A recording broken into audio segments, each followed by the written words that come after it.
This man walks into a bar for a deadly cup of tea, but he doesn't know that yet. His name is Alexander Litvinenko, but we'll delve into his background shortly. The bar is called the Pine Bar at the Millennium Hotel in London. Litvinenko arrives at the hotel for what seems to be an ordinary meeting with two former colleagues, Andrei Lugovoy and Dmitry Kovtun, both ex-agents for the KGB. As they sit down at a table in the corner, the mood is casual, but the stakes are incredibly high. Litvinenko takes a sip of the tea, unaware that he had just signed his death warrant. Alexander Litvinenko was born in the Russian city of Voronezh in 1962. As a young man, he joined the Soviet Union's security agency, the KGB. He quickly rose through the ranks, becoming an expert in counterintelligence and organized crime. After the fall of the Soviet Union, the KGB transformed into the Federal Security Service, or FSB. Litvinenko continued his work focusing on combating corruption and the influence of criminal organizations. But over time, he grew increasingly disillusioned with the FSB's methods and leadership. In 1994, Litvinenko played a crucial role in investigating an assassination attempt on a Russian businessman named Boris Berezovsky. Berezovsky, a billionaire with significant political influence, had just survived a car bomb attack that was widely believed to be orchestrated by his enemies within the Russian power structure. Litvinenko's investigation revealed a tangled web of corruption and criminal activity involving high-ranking officials. This case was a turning point for him. He realized the FSB was as corrupt as the people he was trying to stop. From this day forward, Alexander Litvinenko despised the FSB. In November of 1998, Litvinenko and several of his colleagues publicly accused senior FSB officials of ordering the assassination of Boris Berezovsky, where they were instructed to kill Berezovsky but refused to carry out that order. His actions were seen as a direct challenge to the authority of the FSB, and by extension, the head of the FSB, who happened to be Vladimir Putin himself. Now, Putin didn't really like this. I mean, who would? Here you are running the FSB, and then suddenly one of your agents goes public, saying your agency is involved in ordering hits on people. It's not exactly a good look. So naturally, Putin and the FSB were not too thrilled with Litvinenko's accusations. And even though Putin didn't like this, those accusations sent shockwaves through the Russian political landscape. It was one of the first times that an insider had openly criticized the FSB. Litvinenko was then immediately dismissed from his position and was arrested on charges of exceeding his authority and abusing his position. Although those charges were eventually dropped, getting kicked out of the FSB was a huge deal for Litvinenko. It basically marked the end of his career in Russia and put him on a path to exile. But more than that, it really cemented his role as a whistleblower. With his career in ruins and safety in jeopardy, Litvinenko fled Russia and sought asylum in the United Kingdom. In London, Litvinenko set up a new life with his wife Marina and their son. He was supposed to just sit back and stay quiet, but being Litvinenko, of course he couldn't do that. He kept working, now with a new mission to spill the tea on the corruption in Russia.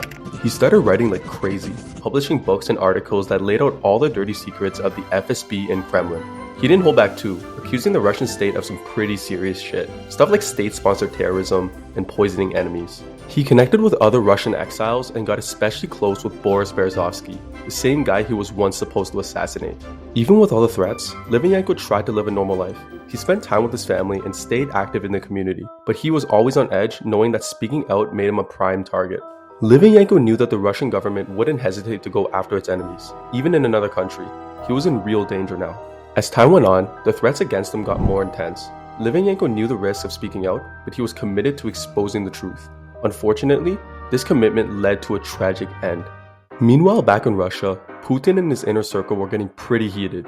Litvinenko had been spilling so many secrets that he felt that he had to make an example out of them. So they decided to shut him up for good, but they wanted to do it in a way that screamed, "This could happen to you," without leaving a trail back to them. That's where polonium-210 comes in. This stuff is super rare and insanely radioactive. Polonium-210 isn't your average poison. It releases alpha particles which are harmless to the outside of the body, but devastating once ingested. Just a speck of it could destroy your organs from the inside. It's invisible and tasteless. I mean, it's pretty much the perfect poison. That's where these two men come back in the story, Andrei Lugovoy and Dmitry Kovtun. With their deep ties to the FSB, Putin was like, sure, let's get these two to commit the hit.